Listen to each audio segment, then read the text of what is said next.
Top 3 कौन से reason आप मानते हो क्या नोएडा में लोगों को जिसके लिए इन्वेस्ट करना चाहिए? 4 करोड़ का फ्लैट लेते हैं। 1 करोड़ रुपए अगर मान लो 25% के पेमेंट प्लान पे खरीदा, 1 करोड़ रुपए लगाया, साल बाद वो चाहते हैं 1 करोड़ और 1 करोड़ मिल जाए, है ना? तो और जब हम डेवलपर की तरफ से सोच रहे हैं तो हम सोचते हैं यार ये तो भाई इसको तो बिल्कुल जेन्युइन प्राइस में लाना चाहिए, या उस तरीके से नहीं होता, उस तरीके से दुनिया ही नहीं चलती। रिटर्न्स जहाँ पे ज़्यादा बन सकते हैं, और इसमें मैं सिर्फ सेंट्रल नोएडा नहीं, चाहे वो ग्रेटर नोएडा हो चाहे न्यू नोएडा हो, वो कौन से एरियाज़ लगते हैं आपको अभी तक क्या है कि इंडिया ने जो बूम देखा है ना, वो आईटी बूम देखा है। इंडिया को ये लगता है कि कहीं पे ऑफिस कांच की बिल्डिंग बन रही है, तो यानी कि वहीं पे जॉब्स क्रिएट हो रही हैं और वहीं पे हाई टिकट साइज का रेजिडेंशियल आएगा और बिकेगा। लेकिन मैं आपको दूसरा पर्सपेक्टिव देता हूँ। लोग ये भूल जाते हैं कि इंजीनियर सिर्फ कंप्यूटर और आईटी इंजीनियर्स नहीं है। कुछ ना बिल्डर माइक्रो मार्केट के हिसाब से भी प्रोडक्ट होते हैं, ठीक है।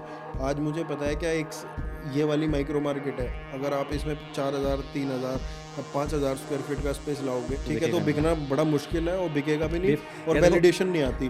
पैसा और समझदारी ये दो अलग अलग चीज़ें हैं, और ये तो डेवलपर लालची भी बहुत ज़्यादा हो गए हैं। लोडिंग के ऊपर तो मैं आपको बता नहीं सकता सुपर एरिया और कारपेट एरिया के अंदर कितना इस टाइम झोल है, बहुत झोल कर रखा है। बेच रहे हैं 2500 फुट सुपर एरिया का फ्लैट, लेकिन उसको 3000 फुट कर रखा है, तो ये भी एक प्रॉब्लम है। Hello guys, welcome to your own channel property providers. मैं आपका भाई अरविंद डागर स्वागत करता हूं आपके खुद के चैनल पे। हम लोग पॉडकास्ट सीरीज़ कर रहे हैं और आज हम लोगों के साथ हैं सौरभ शर्मा जी नोएडा से। सौरभ भाई बहुत अच्छे इन्फ्लुएंसर हैं नोएडा में, साथ साथ गुड़गांव में भी इन लोगों ने काफ़ी काम किया है। आज भाई से हम लोग इंसाइट लेंगे नोएडा मार्केट के बारे में और ओवरऑल रियल एस्टेट के बारे में। इसमें हम प्लॉट्स की, कमर्शियल की, हाई राइज हर एक चर्चा करने की कोशिश करेंगे और ऐसे ही गेस्ट हम लोग इनवाइट करेंगे अगर आप लोग प्रोत्साहित करते रहेंगे इस चैनल को। तो चैनल को सब्सक्राइब करें ज़्यादा से ज़्यादा। मैं देख रहा हूँ कि आप लोग बहुत अच्छे अमाउंट में वीडियो देखते हैं, 10-10 हज़ार वीडियो देख रहे हैं, बट आधे लोग भी उसको सब्सक्राइब नहीं कर रहे हैं। तो चैनल को सब्सक्राइब करें, जो कि मुझे मोटिवेशन मिले और पॉडकास्ट के लिए और बेहतरीन गेस्ट इस पॉडकास्ट सीरीज़ में आप लोगों के सामने लेके आता रहूँगा। तो पूरी वीडियो देखिएगा, तभी आप लोगों को कुछ ना कुछ समझ आएगा। Thank you very much. तो आज हमारे साथ सौरभ भाई हैं नोएडा से। सौरभ भाई का और हम लोगों का काफ़ी अच्छा कनेक्शन रहा है पास्ट में भी। तो मैंने स्पेशल कष्ट दिया है भाई को गुड़गांव आने का, और मैंने पॉडकास्ट जो ये सीरीज शुरू की है इसमें अपना कंट्रीब्यूट करने के लिए मैंने सौरभ भाई को बुलाया कि कुछ कंट्रीब्यूशन दो अपनी तरफ से। तो सौरभ भाई कुछ हमारे व्यूअर्स को बताएं अपने बारे में, क्या आपकी जर्नी कहाँ से शुरू हुई थी और हम अब किस स्टेज पे हैं और क्या कर रहे हैं नोएडा में। बिल्कुल अरविंद भाई, मैं thank you for inviting me. First of all pleasure is all mine, पहली बात। और दूसरा ये कि जर्नी आई थिंक कि अभी उतना लाइफ में अचीव नहीं किया है कि आपके व्यूअर्स हमारी जर्नी देखने में इंटरेस्टेड होंगे कि हमने कहाँ से शुरू किया था। ऑल्दो मेहनत सब कर रहे हैं, हमने भी बहुत मेहनत करी है, लेकिन अगर मैं आज की आपको बताऊं तो हम we are a team of almost 25-30 people and we are a real estate consultancy firm. और हम प्राइमरली क्या करते हैं, जैसे just to give you an example, मैं आपको 2-3 एग्जांपल्स देता हूँ। एक तरीका ये हो गया कि कोई आदमी घर देख रहा है जिसको एंड यूज के लिए रेडी टू मूव इन घर चाहिए, और एक आदमी वो है जो रियल एस्टेट को एज इन्वेस्टमेंट देख रहा है। तो हमारा काम वहाँ शुरू होता है जहाँ पे जो आदमी रियल एस्टेट को इन्वेस्टमेंट की तरह देखना चाह रहा है। सेकेंडली ये जैसे मैंने आपको एग्जांपल्स बता रहा था मैं आपको, तो 3 एग्जांपल्स मैं आपको देता हूँ just to give you an idea कि हम एक्जैक्टली क्या कर रहे हैं। जैसे नोएडा में तो लोगों को पता ही है कि हम कर रहे हैं। नोएडा के बाहर वी स्टार्टेड इन गुड़गांव जब, तो हमने वी आइडेंटिफाइड वन प्रोजेक्ट कि out of all the options कहाँ पे इस टाइम अगर इन्वेस्ट करेंगे तो ज़्यादा कैपिटल एप्रिसिएशन मिल सकता है कस्टमर को। तो this is what we do as a company. तो हमने गुड़गांव में जब स्टार्ट किया तो we started with M3M crown. एक प्रोजेक्ट है, हम नाम ले सकते हैं ना प्रोजेक्ट्स का, बिल्डर का? कोई इशू नहीं, कोई इशू नहीं, आराम से लो, खुल के लो। तो M3M क्राउन में हमने वी आइडेंटिफाइड की at that point of time with that kind of pricing with that location काफ़ी अच्छा बाय है। तो उसमें हमने कुछ एग्रीमेंट करा डेवलपर से सो दैट कि हम कुछ एडिशनल पर्क्स, कुछ एडिशनल बेनिफिट ले पाएँ जो हम पास ऑन कर पाएँ कस्टमर्स को। तो एक अच्छा पैकेज किया और वो हमने उस टाइम ऑलमोस्ट 50-60 हज़ार स्क्वायर फीट सेल किया था। उसके बाद जब हम नोएडा से बाहर गए तो हमने गाजियाबाद में, आपको मैं एग्जांपल देता हूँ, दूसरा गौर का एक प्रोजेक्ट आया था NYC करके। तो हमने वो किया, तो वहाँ पे जब हमने अपनी वीडियो में बोला था कि ये प्रोजेक्ट के अंदर ऑलमोस्ट 1200 अपार्टमेंट्स हैं और ये लॉन्च पे सारे सोल्ड आउट होंगे, तो आप यकीन मानना कि मुझे गौर वालों ने बताया कि जब वो हमारी वीडियो देख रहे थे, उनका इंटरनल जो टारगेट था that was around to sell 300 flats on the launch. तो उन्होंने बोला कि भाई आप बोल रहे हो कि ये प्रोजेक्ट सोल्ड आउट हो जाएगा, 1200 फ्लैट सोल्ड आउट हो जाएंगे, और आप, हमारा इंटरनल टारगेट था कि 300 फ्लैट सोल्ड आउट होंगे। तो हमने वो प्रोजेक्ट आइडेंटिफाई किया तो हम ऐसा कोई सिटी स्पेसिफिक नहीं है, although we work primarily in Noida and 25% of our portfolio is in Gurgaon and some is in Ghaziabad as well. तो जैसे गाजियाबाद का एग्जांपल दिया, और मैं तीसरे का आपको एग्जांपल और देता हूँ, उससे आपको क्लैरिटी मिलेगी कि हम क्या करते हैं। तो जैसे सुपरटेक बिल्डर है एक, ऑल्दो एनसीएलटी में है, बैंक्रप्सी है, थर्ड क्लास बिल्डर है, लेकिन उनका एक प्रोजेक्ट है अप कंट्री के नाम से यमुना एक्सप्रेसवे पे। तो वहाँ पे हमने आइडेंटिफाई किया कि किसी कारण से यहाँ पे अभी प्राइस जो है वो थोड़ा कम है, तो इट कैन बी अंडरडॉग, अच्छा एप्रिसिएशन मिल सकता है वहाँ पे। तो हमने ऑलमोस्ट 27-28 प्लॉट्स वहाँ पे लिए थे, क्लोज टू 40 से 42-43 हज़ार रुपये पर स्क्वायर यार्ड के आसपास। और with in a span of 6 months वो प्राइसेस हैज टच्ड ऑलमोस्ट 60-65,000। तो 50% का इंक्रीमेंट हमने अपने इन्वेस्टर्स को दिया इन विद इन 6 मंथ्स। तो this is what we do as a company, कि वी आइडेंटिफाई द प्रोजेक्ट जहाँ पे हमें लगता है कि at this point of time this can give maximum returns, और हम वो सजेस्ट करते हैं। तो ऐसा ऐसा कुछ है। तो आप रिटेल इन्वेस्टर्स को भी टारगेट करते हैं, या अपना जैसे कोई आदमी 5-10 यूनिट्स देख रहा है, 4 यूनिट्स देख रहा है, या उसी टाइप से सिर्फ इन्वेस्टमेंट कराते हैं लोगों की? रिटेल में तो करते ही ऑब्वियसली, जैसे we have a team of around 25 people जो सेल्स में है। हम्म, तो उसके अलावा जैसे मैंने आपको अप कंट्री वाला जो हम्म, एग्जांपल दिया, तो उसमें 3 ही इन्वेस्टर्स ने पार्टिसिपेट किया था। सो हमारे पास ऑलमोस्ट 50-60 ऐसे इन्वेस्टर्स हैं जिनका जिनका हमारा एक एनुअल एग्रीमेंट हो जाता है कि हमें इतना इन्वेस्टमेंट करनी है और हमें एनुअलाइज्ड इतना रिटर्न चाहिए अपनी कैपिटल के ऊपर, उसके ऊपर जो आएगा वो प्रॉफिट शेयरिंग पे रह जाएगा। तो हमने आइडेंटिफाई किया फॉर एग्जांपल कि सुपरटेक था जो, तो मैं पता था कि वहाँ पर रजिस्ट्री चालू होने वाली थी, तो 40 लाख का प्लॉट था 100 गज का फॉर एग्जांपल, तो वो 60 लाख का हो गया। तो जो प्रॉफिट आया उसमें हमने शेयर कर लिया उनके साथ। तो दोनों तरीके से है, रिटेल में भी हम करते हैं, और okay. Plus we have our own set of investors, तो जहाँ पे हम we identify the opportunity and we give them. और मेरे ना कुछ मैं नोएडा के बारे में बहुत एक्स्ट्रा तो मेरे को नहीं पता, बट हाँ कुछ पॉइंट्स है जिस पे मैं डिस्कशन करने के लिए आज आपको बुलाया है। बिल्कुल भाई। जैसे हम लोगों ने जब शुरू किया था रियल स्टेट, तो उसके बाद भी हम लोगों के पास बहुत क्लाइंट्स आते रहे, क्या अरविंद जी हमने नोएडा में इन्वेस्ट किया था, ठीक है, और हम लोग वहाँ से डरे हुए हैं, स्पेशली डरे हुए स्टक प्रोजेक्ट से, क्योंकि बहुत सारी यूनिट्स एक टाइम पे इकट्ठी हो गई थी। अब तो मेरे को लग रहा है धीरे धीरे रिकवरी पे आ रही है, एनसीएलटी पे जा रही है, एनसीएलटी से बिल्डर्स उसको बना रहे हैं जहाँ तक है, कुछ है अभी भी, बट कुछ निकल भी रहे हैं, ठीक है। तो वहाँ से ना लोगों को बहुत गलत एक्सपीरियंस था। तो करेक्ट। यहाँ आके लोगों ने क्या स्टार्ट किया, गुड़गांव में आके उन लोगों ने गुड़गांव में आके प्लॉट्स परचेज करने शुरू करे, ठीक है। उसकी वजह से 2017-18 की, 16 से और 18 की मार्केट हाई राइज के लिए तो ऐसी नहीं थी कि बहुत आउटस्टैंडिंग थी, बट प्लॉट्स मैं करता था उस टाइम पे, तो बहुत अच्छी चली थी। तो एक मेजर पार्ट नोएडा का वो वाले इन्वेस्टर्स थे जिसने यहाँ पे प्लॉट लिया, क्योंकि यहाँ पे उन लोगों को नोएडा देख के यहाँ पे भी फ्लैट नहीं खरीदना था। तो अब जो स्टक होम्स हैं उनका क्या आप लोगों को लगता है क्या भाई, कहाँ तक जा रहे हैं वो प्रोडक्ट? जो बेसिकली क्या है, 3-4 बड़े डेवलपर्स थे, जिनमें जेपी एक है, आम्रपाली एक है, 3 सीज लोटस एक है, और यूनिटेक एक है। ये 4 बड़े प्लेयर्स थे जिनके काफ़ी सारे प्रोजेक्ट्स थे नोएडा में और ग्रेटर नोएडा में। एक तो मैं ना आपको थोड़ा सा, ये गुड़गांव वालों को थोड़ा कन्फ्यूजन रहता है, मैं आपको जब जब हम कोई गुड़गांव का कोई इन्वेस्टर, या आप जैसे हमारे भाई अगर जब नोएडा को रिप्रेजेंट करते हैं ना, तो वो नोएडा बेसिकली एक नहीं है। नोएडा बेसिक जब हम बात करते हैं नोएडा की, तो हम बोल देते हैं गौतम बुद्ध नगर के बारे में। सो बहुत आप ऐसा मानो कि गौतम बुद्ध नगर एक शहर है जिसके अंदर 4 मिनी शहर हैं। एक शहर का नाम है नोएडा, एक शहर का नाम है ग्रेटर नोएडा, एक शहर का नाम है यमुना एक्सप्रेसवे, और चौथा शहर जो अब न्यू नोएडा के नाम से अब आपने शायद सुना होगा। तो बेसिकली जब हम नोएडा की बात करते हैं ना, तो वो एक अलग शहर है, और हम कई बार एग्जाम्पल जब दे रहे होते हैं तो हम ग्रेटर नोएडा को भी इंक्लूड कर देते हैं। तो greater Noida is an different city, आप ऐसा मानो। ये सारे मिला के गौतम बुद्ध नगर में, बट हाँ रुके प्रोजेक्ट्स तक प्रोजेक्ट्स काफ़ी सारे थे, प्राइमरली इन 4 डेवलपर्स के थे। बट ये सारी ना प्री रेरा वाली कहानी है। आप पोस्ट रेरा देखेंगे तो कोई भी ऐसा स्टक प्रोजेक्ट या उस तरह का कोई भी अब नहीं हुआ है। टाइम हैव चेंज, और जो रुके हुए भी हैं वो भी अब धीरे धीरे कंप्लीट हो रहे हैं। एनबीसीसी इन्वॉल्व है उसमें, सुरक्षा करके कंपनी इन्वॉल्व है, तो अलग अलग डेवलपर्स आ रहे हैं, वो कंप्लीट कर रहे हैं। यहाँ पे भी ऐसा ही हुआ है। अब ये भी एक स्टोरी है यहाँ पे ना, वो बिल्डर्स के तो प्रोजेक्ट डिलीवर हो रहे हैं धीरे धीरे, जिनका नेटवर्थ पॉजिटिव था।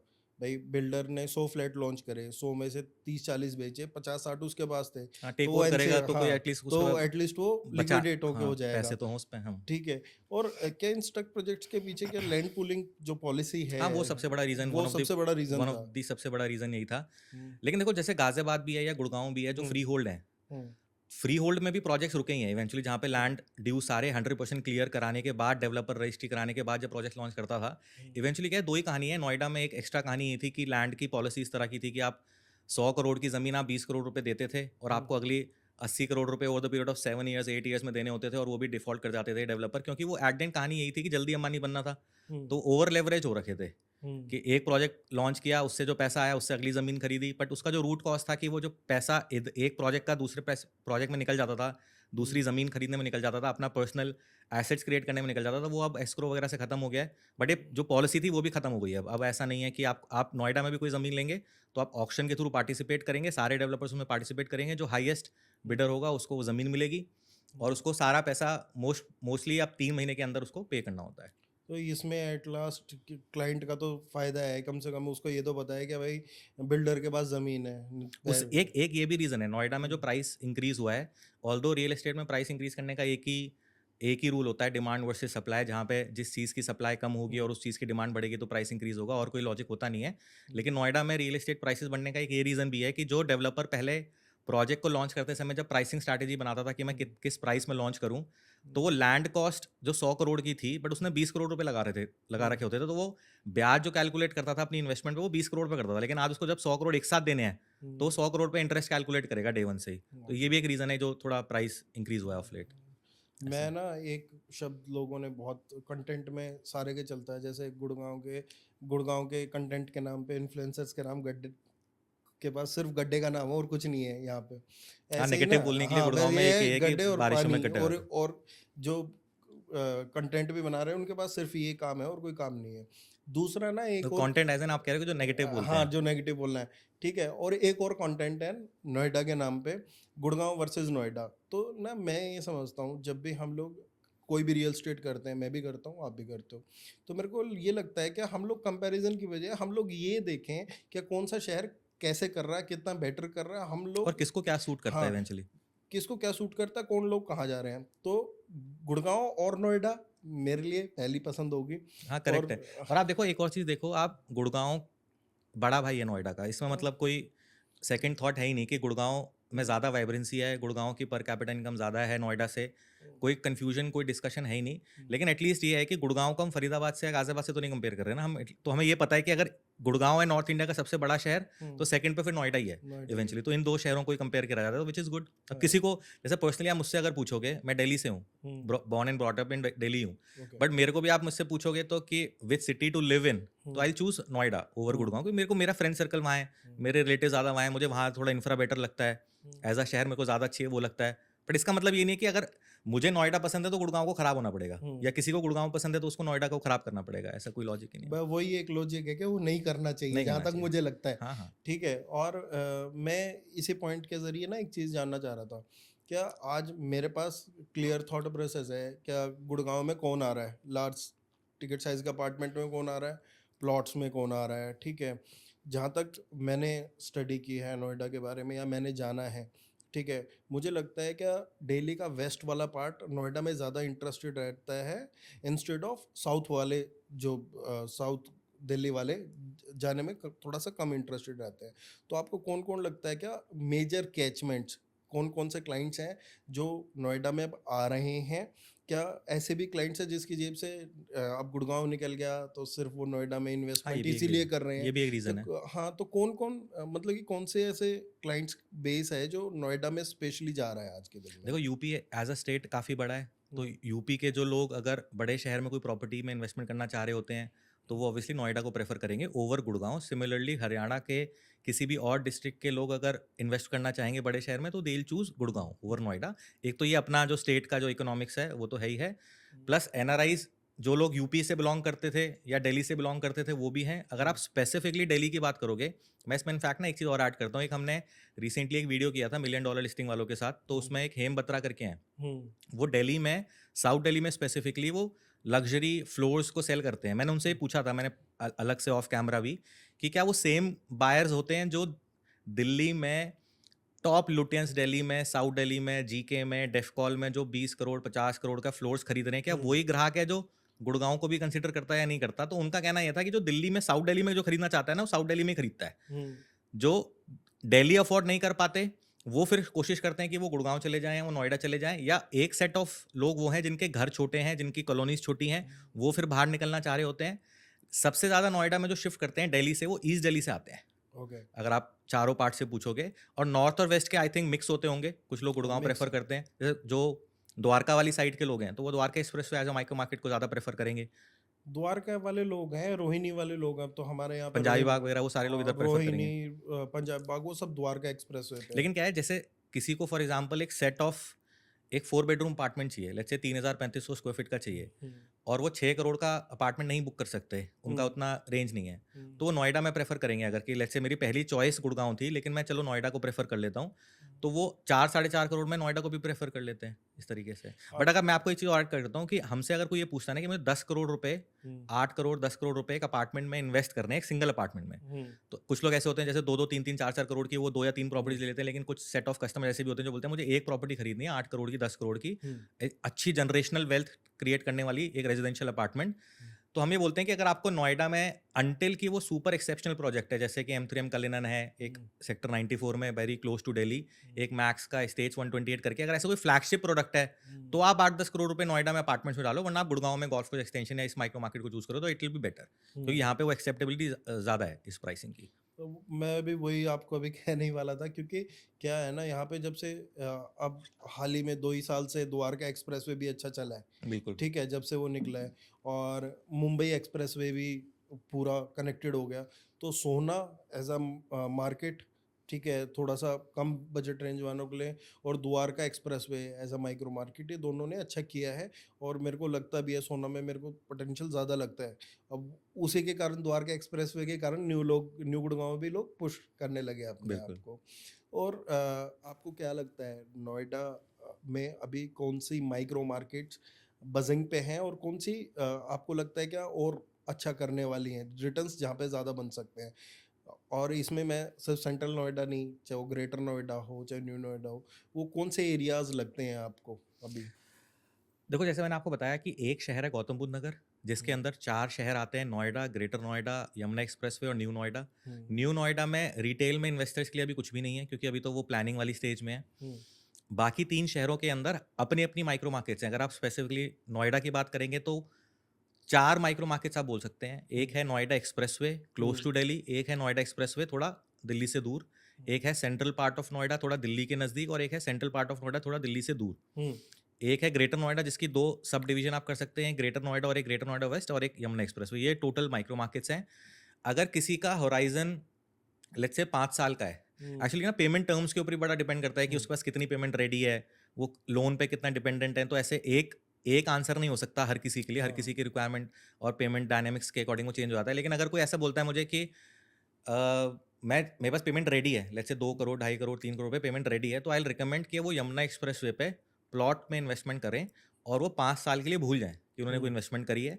He will get very good returns. Hmm, Yamuna expressway is one of the markets. Okay. क्योंकि ना क्या है, क्या हम लोग जो भी देख रहे हैं आज के डेट में, तो बहुत से क्लाइंट्स आपके पास भी आते होंगे, रियल एस्टेट में हैं तो सब लोगों के पास आते हैं। सब लोगों को आज ये लग रहा है कि सिर्फ मार्केट बहुत ऊपर चली गई है, कहीं स्टेगनेशन की तरफ है, ठीक है, सेचुरेशन आ जाएगी, नहीं आएगी। ये ना बहुत ज़्यादा पॉइंट्स हैं लोगों के। बट इस संदर्भ में मुझे ये लगता है पर्सनली कि प्लॉट्स की इन्वेस्टमेंट हमेशा ऐसी रहती है क्या, जहाँ पे आपके बढ़ने के ज़्यादा चांसेस रहते हैं। हाँ, अपार्टमेंट में भी हैं, बट वो पेमेंट प्लान और बिल्डर के ऊपर ज़्यादा डिपेंड लेकिन करता जैसे है। उसमें देख ऐसा भी है ना अरविंद भाई कि कोई आदमी है जिसको लेट्स से 4 करोड़ इन्वेस्ट करना है, 3 करोड़ इन्वेस्ट करना है, हुँ, और उनको ओवर द पीरियड ऑफ 4 साढ़े 4 5 साल में वो पैसे देने हैं, हुँ, थोड़ा लोन भी लेना है, तो उनके लिए बेटर अप्रोच अपार्टमेंट्स ही हैं। या उनको कल को ऐसा लगता है कि कल को मेरे को शिफ्ट भी करना पड़ेगा हुँ, और मेरे को फैमिली है और मेरे को वो सिक्योरिटी, क्लब हाउस और सारी एमिनिटीज़ है, तो उनके लिए बेटर अपार्टमेंट है।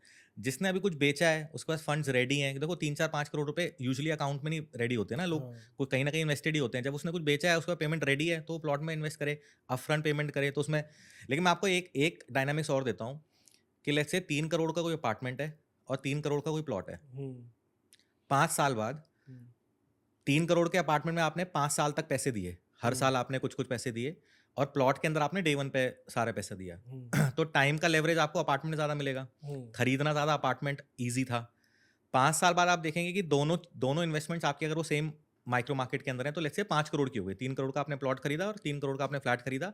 5 साल बाद दोनों चीजें लेट्स से 5 करोड़ की हो गई। हम्म, लेकिन अगर आप 15 साल बाद देखोगे तो प्लॉट 10 करोड़ का हो गया होगा और फ्लैट जो है वो 7-7.5 करोड़ पे आके रुक गया होगा, क्योंकि ऑब्वियसली एक टाइम के बाद वो अपार्टमेंट डेटोरेट होने लगेगा ना, उसकी हम्म, क्वालिटी खराब होने लग जाएगी। प्लॉट के अंदर ये है कि हमेशा उसको तोड़ के नया बनाया जा सकता है।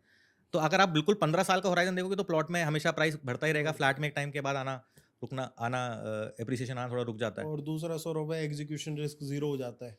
हाँ, ये भी है। एग्जीक्यूशन रिस्क तो जीरो हो जाता है, बट उसके लिए वो नोएडा हो चाहे गुड़गांव हो चाहे दिल्ली हो, उसमें एडजस्टमेंट चाहिए सारी चीज़ों की, तभी प्लॉट खरीद सकता है। वैसे तो आज कोई प्लॉट खरीद नहीं सकता, ना तो नोएडा में खरीद सकता, ना तो गुड़गांव में हाँ, वहाँ खरीद सर्कल रेट सकता। और वाली जो इशू है हाँ वो है। सारी। अब गुड़गांव में भी ना हम लोगों के ये ऐसे ही बोलते हैं, अब गुड़गांव में मुट्ठी भर प्लॉट बचे हैं, ये दीनदयाल की पॉलिसी है, maybe you are aware.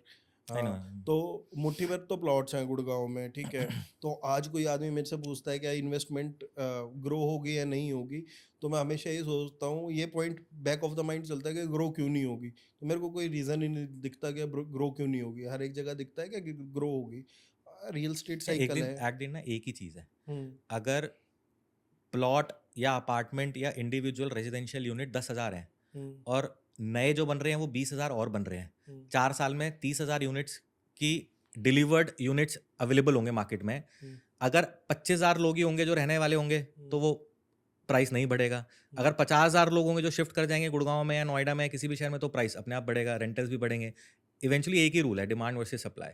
Supply कम होगी, डिमांड बढ़ती रहेगी। तो अगर आपको लगता है कि इंडिया में अर्बनाइजेशन का स्टोरी चल रही है, हम्म, छोटे शहर से टियर 2 टियर 3 से लोग बड़े शहर की तरफ आ रहे हैं, तो रेट तो बढ़ेगा भी। और लेकिन हाँ, उतना नहीं, उतना एक्सपोनेंशियल नहीं बढ़ेगा जितना पिछले 2-3 साल में जो हमने मार्केट देखी है। वो तो वन ऑफ अ काइंड थी कि जितनी तेज़ी से, जितनी स्पीड से वो प्राइसेस भागे हैं, उतनी तेज़ी से नहीं बढ़ेगा। बट हाँ, उसके रीज़न तो थे ही ना, बहुत टाइम से नहीं रुका बढ़ हुआ रहा था। था। करेक्ट, नहीं बढ़ रहा था।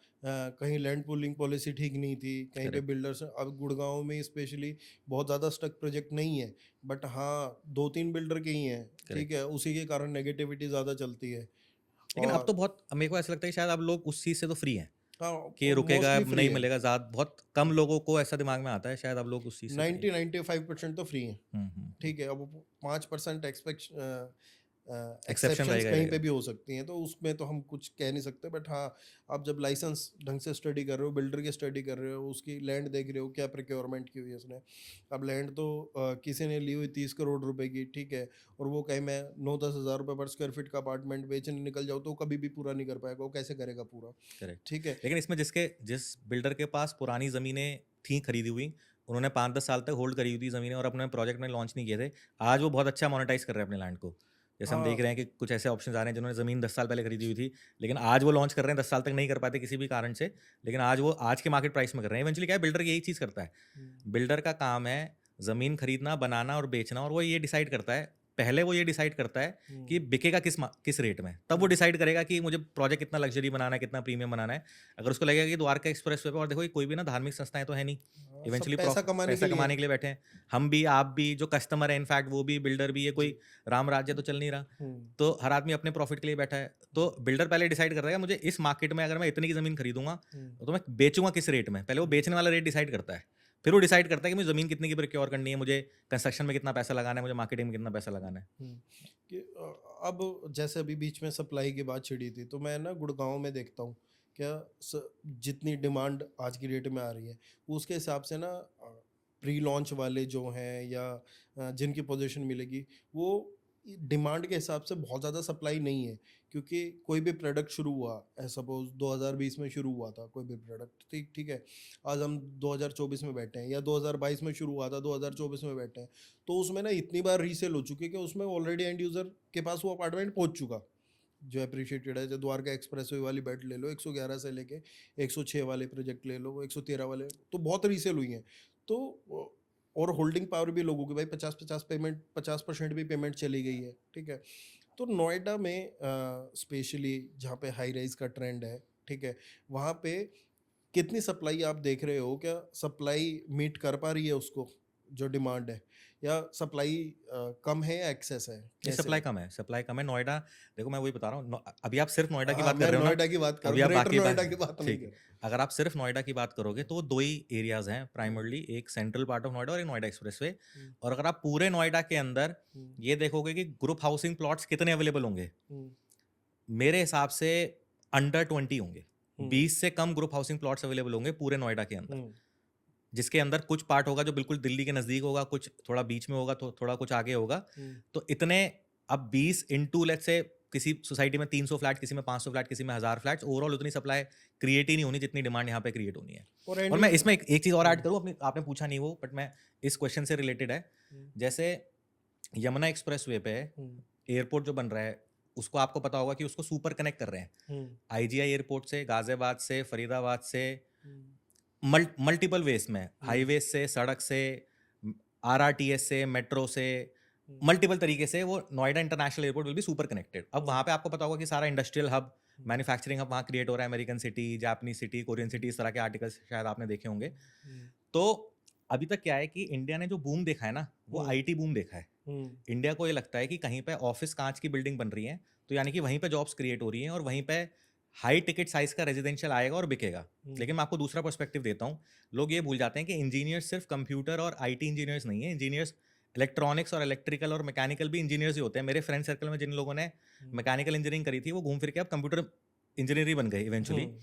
अब वहाँ पे क्या है, जैसे एक ताइवान की कंपनी है, उसने सेमीकंडक्टर के प्लांट के लिए वहाँ ज़मीन ली है, तो वहाँ पे इस तरह की अगर मैन्युफैक्चरिंग यूनिट्स बनेंगे तो वहाँ पे ब्लू कॉलर जॉब्स क्रिएट नहीं हो रही हैं सिर्फ, वहाँ इंजीनियर्स की भी रिक्वायरमेंट होगी और उन कंपनीज को सर्व करने के लिए आईटी की भी रिक्वायरमेंट होगी। तो ऐसा कहना बिल्कुल गलत होगा कि नोएडा के अंदर सिर्फ, या specifically Yamuna express way, Gurgaon में ज़्यादा लोग बोलते हैं इस तरीके से, इसलिए मैं इसको एड्रेस कर रहा था कि यहाँ पे लोग इसी तरीके से प्रेजेंट करते हैं कि यमुना एक्सप्रेस वे पे जो भी जॉब्स क्रिएट होंगी वो ब्लू कॉलर होंगी, तो इतनी हाई पेइंग नहीं होगी। लेकिन आप देखेंगे जिस तरह का वहाँ मैन्युफैक्चरिंग का हब बनने वाला है, वहाँ पे हाई पेइंग इंजीनियर्स होंगे, लेकिन बस वो कंप्यूटर और आईटी इंजीनियर्स नहीं होंगे, वो और भी बहुत स्ट्रीम्स है ना इंजीनियर्स की, हाई पेइंग जॉब्स की। तो ये है। सबको लगता है कि वो ना, वो अनिल कपूर की मूवी नहीं थी श्रीदेवी के साथ, वो जिसमें वो यूनियन बना के वो करते हैं, उसी तरह की फैक्ट्रियाँ लगेंगी जी। यहाँ फैक्ट्रियाँ नहीं बन रही हैं, वहाँ सेमीकंडक्टर के प्लांट होंगे, वहाँ इंजीनियर्स की रिक्वायरमेंट होगी, हाई पेइंग जॉब्स होंगी। एक्चुअली में मैं ग्राउंड लेवल भी समझना चाह रहा हूँ नोएडा का, ठीक है, इसलिए मैंने बुलाया। और ये पॉडकास्ट का मेरा मकसद भी है कि मेरे चैनल से जुड़े हर एक आदमी को माइक्रो मार्केट्स का और हर एक चीज़ का पता हो, नोएडा का एटलीस्ट ज्ञान तो हो, ठीक है। क्योंकि अब क्या हो रहा है ना, कोई भी आदमी बैठ के और सिर्फ जजमेंट पास नहीं कर सकता। आपको पता होना चाहिए, आपको दूसरा भी पता होना चाहिए ना, दूसरा साइड ऑफ स्टोरी भी पता होना चाहिए। हर एक साइड ऑफ स्टोरी पता होनी चाहिए, चाहे वो गुड़गांव की हो चाहे वो नोएडा की हो, तो उसमें कोई दुराई भी नहीं है। मेरे को ना इसमें पर्सनल जो जेवर एयरपोर्ट की भी स्टोरी चल रही है, ठीक है, इसमें ना मेरा पर्सनल एक मेरा अपना सोचना है, ये शायद मैं गलत भी हो सकता हूँ, क्या इट विल टेक टाइम, ठीक है। फ्लाइट्स में भी टाइम होगा, क्योंकि आज हम लोग आईजीआई एयरपोर्ट देखते हैं तो बहुत ज़्यादा सेटल्ड है, करेक्ट, बहुत पुराना है, हर एक जगह की फ्लाइट्स, हर एक चीज़ें हैं, तो उसमें मेरे को लगता है क्या टाइम कंज्यूमिंग है अभी, तो वो वाली स्टोरी प्ले होने में और टाइम चाहिए। नहीं, वो 5 से 7 साल का कम से कम भी। आईजीआई वाला तो कंपैरिजन 15 साल का है। हाँ। वो तो मैं, क्योंकि वो जो दिल्ली में सारे पॉलिटिशियंस और सारे सेलिब्रिटीज और जो लोग इन्वॉल्व हैं, वो तो आईजीआई को यूज करेंगे इवेंचुअली, आज भी और हमेशा ही। हम तो ये कह ही नहीं रहे कि वो आईजीआई को बीट करेगा या नोएडा गुड़गांव को बीट करेगा। हम ये कह रहे हैं कि चाइना जो इंडिया से नेक्स्ट इकोनॉमी है, वो China is not the IT hub of the world, China is the manufacturing hub of the world ना। सारी मैन्युफैक्चरिंग यूएस की सारी कंपनीज के आप देखोगे मेड इन चाइना है। तो चाइना जो इतना ग्रो हुआ है, जो उसका जीडीपी इंडिया से ऑलमोस्ट 3x 5x है, वो सिर्फ आईटी की वजह से नहीं है ना। आप चाइना को किस चीज से जानते हैं? मैन्युफैक्चरिंग हब की तरह जानते हैं ना। अगर इंडिया को चाइना के साथ कॉम्पीट करना है, तो उसको कहीं ना कहीं मैन्युफैक्चरिंग की तरफ भी तो ध्यान देना पड़ेगा ना। और दूसरा ना, इंडिया बहुत रईस कंट्री नहीं है यूएस या चाइना की तरह। अगर 8,000 करोड़ या पता नहीं 30,000 करोड़ रुपए जो इन्वेस्ट हो रहे हैं सिर्फ जेवर इंटरनेशनल एयरपोर्ट को डेवलप करने के लिए, वो कई स्टेट्स की इंडिया की एनुअल जो बजट होता है उसके बराबर है। तो इंडिया कहीं ऐसी जगह पैसा खर्च नहीं करेगा जहां रिक्वायरमेंट ना हो। तो वहां पे रिक्वायरमेंट तो है ही है। आईजीआई में भी डीकंजेस्टेंट थोड़ा होगा, तो यहाँ पे भी हम देखते हैं कि काफी टाइम तक फ्लाइट ऊपर ही उड़ती रहती है, लैंड ही नहीं कर पाती है, आधा घंटा 1 घंटा लग जाता है कई बार। तो एक तो डीकंजेस्शन ऑफ आईजीआई, ये एक रिक्वायरमेंट थी वहां पे इंटरनेशनल एयरपोर्ट की, प्लस उसको कनेक्ट कर देंगे हर जगह से, प्लस वहां पे सारा मैन्युफैक्चरिंग हब आएगा, जिसकी वजह से वहां पे नई जॉब्स क्रिएट होंगी। तो मुझे भी यही, लेकिन हाँ, लंबा है, टाइम लंबा लगेगा। मैं खुद 10 साल सोचता हूँ आज से, 7 से 10 साल में कहानी चेंज हो जाएगी। मेरे को लगता है 10 साल का। जैसे द्वारका एक्सप्रेस वे आप देखो ना, द्वारका एक्सप्रेस वे आपकी कहानी है, और अभी भी आज भी पूरा कंप्लीट नहीं है। द्वारका एक्सप्रेस वे को भी टाइम लगा ना। द्वारका एक्सप्रेसवे के साथ साथ ना यूईआर है एक, आई आपको नो, आई नो। पता है? तो मेरे को लगता है कि यूईआर से भी का भी बेनिफिट द्वारका एक्सप्रेसवे और हमारी इधर की माइक्रो मार्केट्स को मिलेगा ही मिलेगा। बिल्कुल। क्योंकि ना आज क्या होगा, करनाल, पानीपत, वहाँ के ना लोग सोनीपत में ज़्यादा जा रहे थे, ठीक है? बट अब जो टाइम देखा है ना पीछे, तो सोनीपत ने बहुत आउटस्टैंडिंग रिटर्न नहीं दिए हैं, ठीक है? अब देखो वही बात है ना, किसी किसी आदमी को हुँ, गुड़गाँव में गोदरेज के सोनीपत के प्लॉट बेचने थे, हुँ, तो वो स्टोरी क्या सुनाएगा कि हुँ, आओ गुड़गाँव वाले कस्टमर्स, हुँ, आपको कम टिकट साइज़ का प्लॉट खरीदना है तो आप यमुना एक्सप्रेस पे मत खरीदो, वहाँ ब्लू कॉलर जॉब्स क्रिएट होंगी, वहाँ कोई स्टोरी नहीं है। हुँ, वहाँ पे आप 60 लाख का प्लॉट वहाँ खरीदोगे, इससे अच्छा 60 लाख का प्लॉट गोदरेज में वहाँ ले लो, सोनीपत में हुँ, ले लो। आज वो 60 लाख का प्लॉट 90 लाख का ना बिके सोनीपत में, और वो 60 लाख का प्लॉट 2 ढाई करोड़ का हो रखा है यमुना एक्सप्रेसवे पे। It is like that.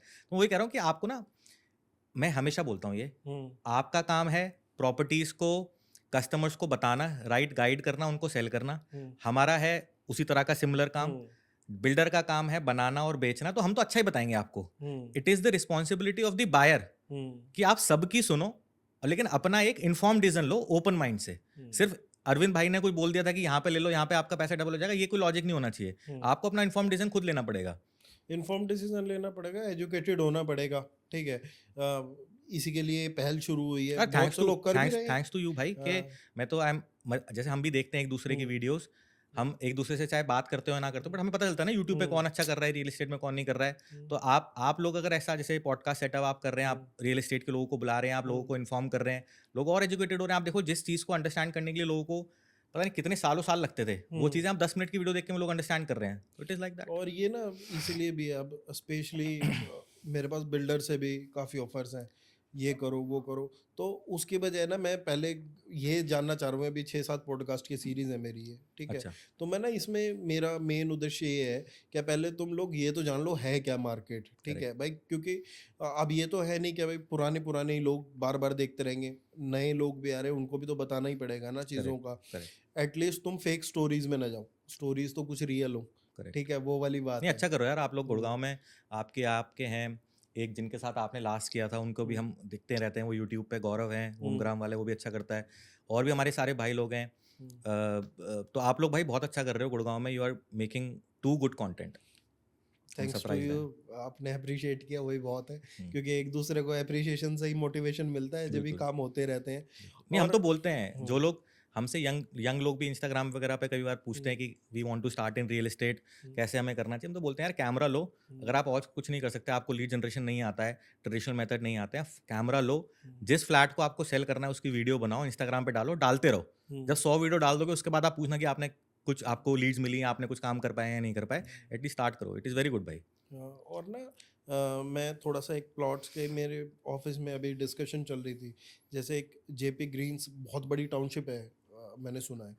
तो उसमें मैंने सुना था 40,000 रुपए से स्टोरी शुरू शुरू हुई थी।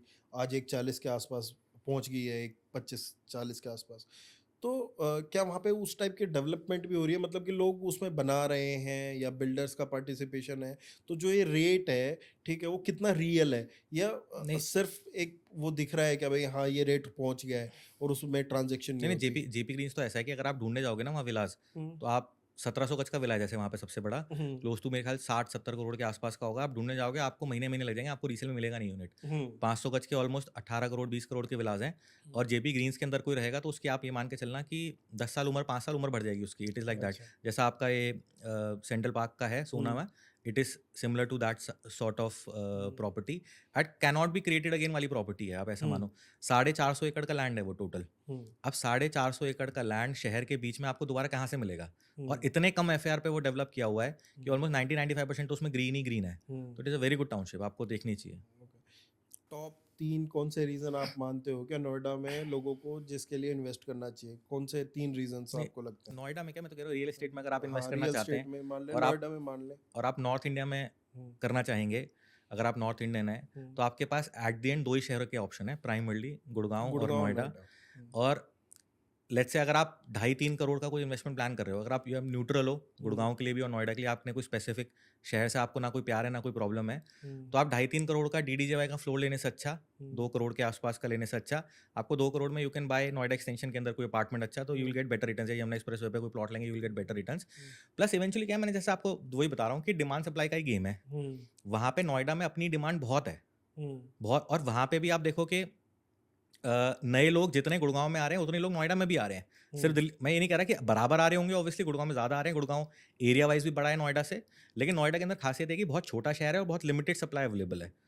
पर नोएडा को भी फिर जब ग्रेटर नोएडा, यमुना एक्सप्रेसवे सब में बांट देते हैं तो फिर वो गुड़गांव से बड़ा हो जाता है ना। हाँ हाँ, वो गौतम बुद्ध नगर हो गया ना हाँ, पूरा, अगर हम फिर वो गुड़गांव से बहुत बड़ा हो जाता है, क्योंकि मैं एक देख रहा था, गौर एक जगह आ रहा है, ठीक है, फिर दूसरा प्रोजेक्ट 50 किलोमीटर दूर ग्रेटर नोएडा में लॉन्च हो रहा है। तो ना आज भी चाहे आप और मेरी जो थॉट प्रोसेस है वो क्लियर है कि भाई मैं सेंट्रल नोएडा की बात कर रहा हूँ, ग्रेटर नोएडा की बात कर रहा हूँ, बट जब लोग नोएडा पे प्रॉपर्टी देखने जाते हैं तो वो ग्रेटर नोएडा भी देखते हैं, इधर भी देखते हैं, ठीक है, वो बजट वाइज है देखो सबका। जैसे क्या है कि आदमी पहले गुड़गांव में कोई प्रॉपर्टी देखने आएगा, वो पहले गोल्फ एक्सटेंशन को प्रेफर करेगा, नई बजट में आएगा तो एसपीआर में प्रेफर करेंगे, फिर नई बजट में आएगा तो न्यू गुड़गांव और सोना की तरफ भी जाएंगे। तो सिमिलर स्टोरी नोएडा में भी, पहले नोएडा में प्रेफर करेंगे, पहले दिल्ली के नज़दीक प्रेफर करेंगे, फिर सेक्टर 150 है वहाँ पे एक अच्छा माइक्रो मार्केट है, वहाँ प्रेफर करेंगे।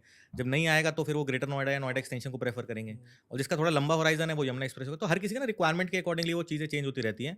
लेकिन आप मेरे कहने पे ना एक बार जेपी ग्रीन जरूर देखना, अगर आपको इस टाइम मिले ना, आप देख के आना एक बार। मेरा यार खुद का प्लान है, मेरा खुद का प्लान था कि मैं एक बार जाके विजिट ज़रूर करूं, क्योंकि ओवरऑल नोएडा में मेरा इंटरेस्ट इसलिए है, मेरा स्पेशल ऐसा इंटरेस्ट नहीं है, क्योंकि मैं यहाँ पे थोड़ा ज़्यादा एक्टिवली काम करता हूँ गुड़गांव में, मेरा स्पेशल ऐसा इंटरेस्ट नहीं है कि मैं नोएडा करूँ, नहीं, आप ठीक है, देखने के हाँ, हिसाब से बट जाओ बस एक बार। मेरे को रियल स्टेट समझने में, देखने और में बड़ा मज़ा आता जितना आप देखना दिल्ली में, जितना ये AQI का प्रॉब्लम, पोल्यूशन का प्रॉब्लम बढ़ेगा ना, इस तरह की प्रॉपर्टीज का और वैल्यू बढ़ेगी। है। जैसे हर साल ही हो रहा है ना कि अब जैसे इतना 400 AQI लेवल है, बहुत हम कितने गंदे उसमें पोल्यूशन में रह रहे हैं, तो आप देखोगे इस तरह की प्रॉपर्टीज की और डिमांड बढ़ेगी आने वाले टाइम में। अब ना सौरभ भाई, जैसे हमारा सोना रोड पे है एक सोसाइटी है, सेंट्रल पार्क, हाँ, हम नाम ले उसकी बात लेते करें। हैं, ठीक है। अब हम लोग देखेंगे जब बिल्डर का लॉन्च का हुआ प्रोडक्ट 6,000 7,000 का, आज 35,000 रुपये की रीसेल है, ठीक है। तो एक ना पर्टिकुलर माइक्रो मार्केट का भी सिमिलर रेट नहीं रह सकता, प्रोडक्ट टू प्रोडक्ट वेरी करता ही रहता है, ठीक करेक्ट है, करेक्ट। क्योंकि उन्होंने स्मोक गन्स लगा दी और चीज़ें लगा दी, तो चीज़ें चलती हैं। बट जैसे सेंट्रल पार्क में मैंने देखा है, जो बायर्स भी है ना, जो वहाँ कोठियों में रह रहे हैं, 1000 गज की कोठी में, हम्म, तो 200-300 गज की यहाँ गोल्फ कोर्स रोड पे बेच के, सुशांत लोग वगैरह में, DLF के अलग अलग वहाँ से बेच के 200-300 गज की, वहाँ 500 गज की, 1000 गज की ले लेते हैं। हम्म, तो वही वही जिनका थोड़ा सा अब बच्चे थोड़े बड़े हो जाते हैं, वो थोड़ा सा शहर से अगर बाहर भी रहे हैं तो उनको थोड़ा प्रॉब्लम नहीं है, तो उनके तो अच्छा ही है वो इस तरह की प्रॉपर्टीज हमेशा। और नोएडा में भाई कमर्शियल कैसा करता है? कम कमर्शियल का क्या स्टोरी है? जैसे यहाँ है, हमारे यहाँ पे ना हाई स्ट्रीट रिटेल बहुत बेचा लोगों ने, बिका बहुत हाई स्ट्रीट रिटेल। अब क्या हो गया ना, जब वो हो गया ओवर सप्लाई, जब ओवर सप्लाई हो गया तो सीन हो गया ख़राब। तो वहाँ पे कौन सी ऐसी कैटेगरी है जिसमें पोटेंशियल लगता है, ठीक है, और कौन कौन से एरियाज है कमर्शियल के जो अच्छा कर रहे हैं अभी फ़िलहाल के लिए? देखो, ओवरऑल नोएडा के अंदर कमर्शियल सप्लाई कम है। हम्म, जैसे क्योंकि वहाँ पे क्या है, CLU नहीं होता। जैसे हम्म, गुड़गांव में किसी इंडिविजुअल लैंड ओनर से, किसी किसान से भी ज़मीन लेने के बाद, वो किस सड़क पे है, वहाँ कितना FAR अलाउड है, कितनी बड़ी सड़क पे है, वो CLU भी करा सकता है ना, कि इतना पार्ट वो रेजिडेंशियल में कन्वर्ट करा लिया, इतना पार्ट कमर्शियल में करा लिया। नोएडा के अंदर क्या है कि लैंड टाइटल फिक्स्ड है। हम्म, जो लैंड IT का है तो वहाँ IT ऑफिस ही बनेगा, जो लैंड कमर्शियल है वहाँ कमर्शियल ही बनेगा। वहाँ CLU नाम की चीज़ नहीं होती, चेंज ऑफ लैंड यूज़ नहीं होता वहाँ पे। तो कमर्शियल का अगर आप पूरे नोएडा का मास्टर प्लान देखोगे, तो हार्डली मेरे हिसाब से 2.5-3% लैंड है जो अलॉटेड है कमर्शियल को। तो एक तो सप्लाई कम है कमर्शियल की, लेकिन फिर भी मैं हमेशा बोलता हूँ कि commercial is a little tricky space. क्योंकि कमर्शियल में क्या है, इवेंचुअली अगर 10 प्रोजेक्ट्स आ रहे हैं तो 1 या 2 या हार्डली 3 ही होंगे जो खरीदने लायक होते हैं। और जैसे हाई स्ट्रीट या मॉल वाला है, तो पहले क्या है कि पहले मॉल बनते थे, जब थोड़े बिकने कम हो गए या चलने कम हो गए तो हाई स्ट्रीट वर्ड आ गया। अब जब हाई स्ट्रीट से थोड़ा सा ऊब जाएंगे लोग, तो उसको फिर दोबारा अब कि भाई इंडिया में तो वेदर ही नहीं है हाई स्ट्रीट के अकॉर्डिंगली, तो अब दोबारा मॉल आने लग जाएंगे। या हर चीज़ को ना बेचने की एक स्टोरी तो बनी सकती है। जैसे सोना की आप कितनी अच्छी स्टोरी है कि सोना को जिसने भी ये स्टोरी बनाई, बहुत अच्छी स्टोरी बनाई कि भाई पूरे वर्ल्ड में आप देखो कि south Bombay, south Delhi, south New York, south London, ये ज़्यादा प्रीमियम होता है, तो गुड़गांव का भी ये साउथ पार्ट है, तो बेचने की स्टोरीज है भाई। तो इवेंचुअली कमर्शियल भी इसी तरीके से, it's a tricky space, her commercial लेने लायक नहीं होता। ओवरऑल आप मुझसे पूछोगे 2 सड़कें, अगर आप मेन नोएडा एक्सप्रेसवे पे कोई कमर्शियल ले रहे हो, या सेंट्रल नोएडा की एक मेन सड़क है जिसको विश्वकर्मा रोड बोलते हैं, इन 2 मेन सड़कों पे अगर आप कोई कमर्शियल ले रहे हो तो आप you will not go wrong. और उसके बाद डिपेंड तो करता है कि बिल्डर की लीजिंग कैसी है, क्या ले रहे हो, वो सारी चीज़ों तो बट कमर्शियल ना exchange. Should not be the first property. मैंने कई लोगों हुँ, के साथ ये देखा है प्रॉब्लम। हुँ, जैसे उनका बजट है लेट्स से 1 करोड़, और 1 करोड़ हुँ, में उनको अंडरस्टैंड हुआ कि उनको हुँ, रेजिडेंशियल में वो इन्वेस्ट नहीं कर पा रहे, जैसे हुँ, गुड़गांव में नहीं कर पा रहे फॉर एग्जांपल। तो 1 करोड़ में फिर वो क्या करेंगे, वो कमर्शियल का ऑप्शन ही चूज़, उनके पास ऑप्शन ही वो बचेगा, तो वो कहीं छोटी दुकान ले लेंगे। हुँ, बट ऐसा नहीं करना चाहिए। Commercial should not be your first investment. Um, आपको एटलीस्ट पहला अपना रेजिडेंशियल, आपको जो फ्यूचर में आप एंड यूज़ कर सको वो खरीदो। दूसरी प्रॉपर्टी दोबारा रेजिडेंशियल लो, जिसको हुँ। कल को आपको बेचना हो तो ईज़ी टू लिक्विडेट हो। थर्ड प्रॉपर्टी आप कमर्शियल की तरफ जाओ एटलीस्ट। और इसमें और एक भारी गलती करते हैं। अब क्या हुआ क्या, प्राइम एरियाज़ में 1 करोड़ रुपए में कमर्शियल मिलना भी थोड़ा टफ है, अच्छी प्रॉपर्टी लोगे तो आप। अब लोग क्या करने लगे, मेरे पास और मेरी टीम के पास बहुत कॉल्स हैं, ठीक है? वो 1 करोड़ रुपए में भी ना वर्चुअल का प्लान करने लगे। गलत है। ठीक है, वो और भी मेजर वो सेटबैक है। आप ये लगाओ, क्या आप कमर्शियल कर रहे हो, ठीक है, कम से कम लोकेबल कुछ ऐसी चीज़ ले लो जो चल रही हो, जो लीज़ होल्ड रखी हो, जो बिल्डर के हाथ में नहीं हो, या बिल्डर के हाथ में भी एक प्रॉपर लोकेबल हो, कुछ भी कर लो, ऑफिस स्पेस ले लो एक्स वाई जेड।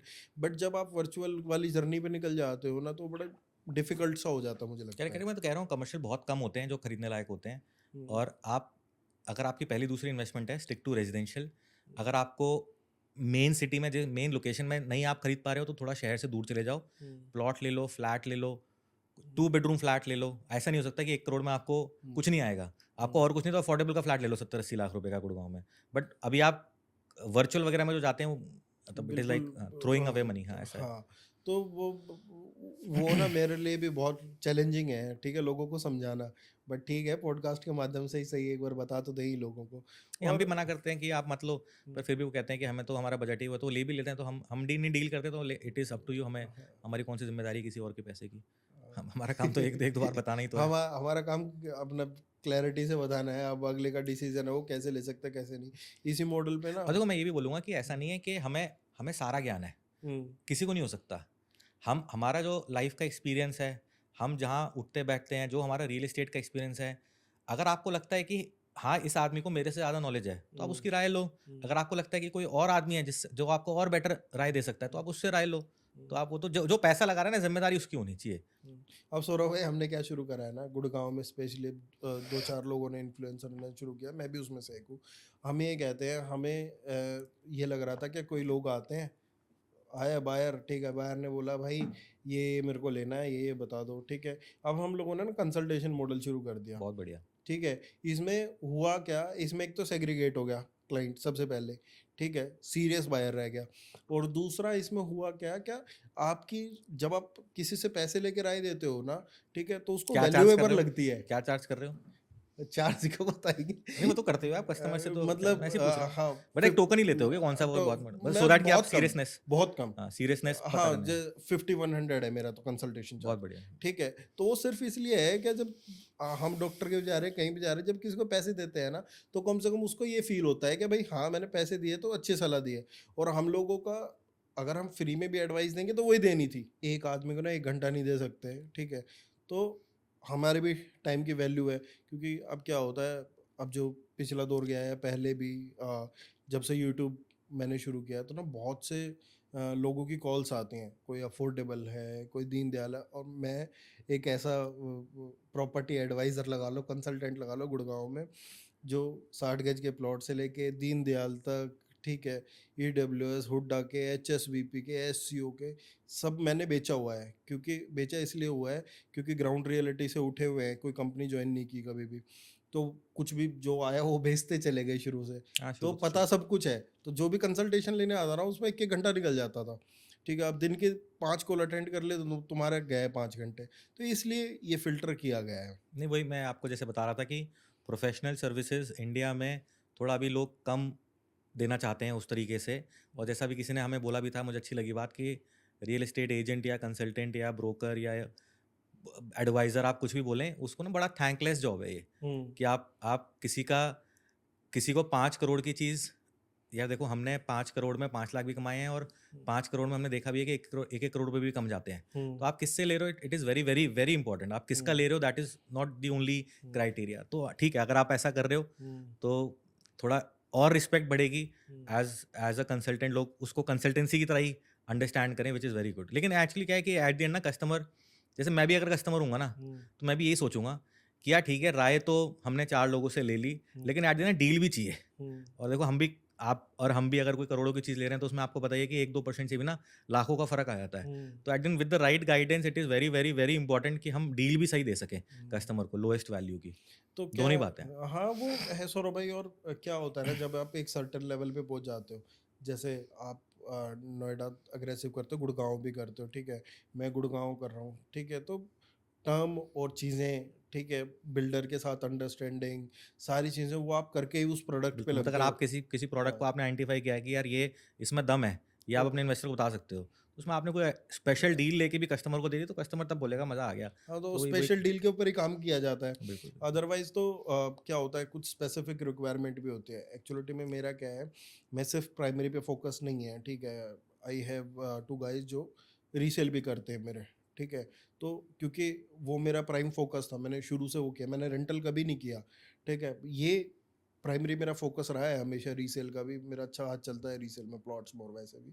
तो ये इसके लिए भी मेरे पास प्लॉट्स है। का थोड़ा मुझे भी बताओ नॉलेज के लिए, गुड़गांव में कहाँ पे प्लॉट का अच्छा मार्केट चल रहा है या कहाँ पे करना चाहिए, थोड़ा आइडिया आज देना। प्लॉट्स आप दीनदयाल के कुछ भी लो, ठीक है, आप अगर सोना ले रहा है कोई आदमी जिसका कम बजट है, ठीक है, तो वो मेन रोड का ले। जैसे वो एटीएस होमक्राफ्ट वगैरह के पहले हमने थोड़ा एटीएस होम क्राफ्ट अभी कितना वहाँ पे कितना हो गया होगा, 1.25 लाख के आसपास है, अब कितना हो 1.5 लाख हो गया गया? भाई। 1.5 लाख रुपए का? अच्छा। उसके पीछे रीज़न है, मैं वही बता रहा था क्यों ले आदमी, क्योंकि अब क्या हो गया ना, प्लॉट हैं बहुत थोड़े, आप उंगलियों पे गिनोगे तो 10-12 है, 15 प्रोजेक्ट होंगे मुश्किल से। द्वारका एक्सप्रेस वे पे तो एक ही है, ठीक है। दीनदयाल के 2 ऑप्शन है, एक तो फरीदाबाद का बिल्डर था, ठीक है, एक अदानी के कुछ प्लॉट्स हैं, तो 2 ही हैं। तो ऐसे ना मुट्ठी भर के जो प्लॉट है, अब उसमें क्या हुआ, बिल्डर आ गए, बड़े जाइंट्स आ गए, ठीक है, उन लोगों ने क्या किया, एक्वायर करने शुरू कर दिए प्लॉट्स।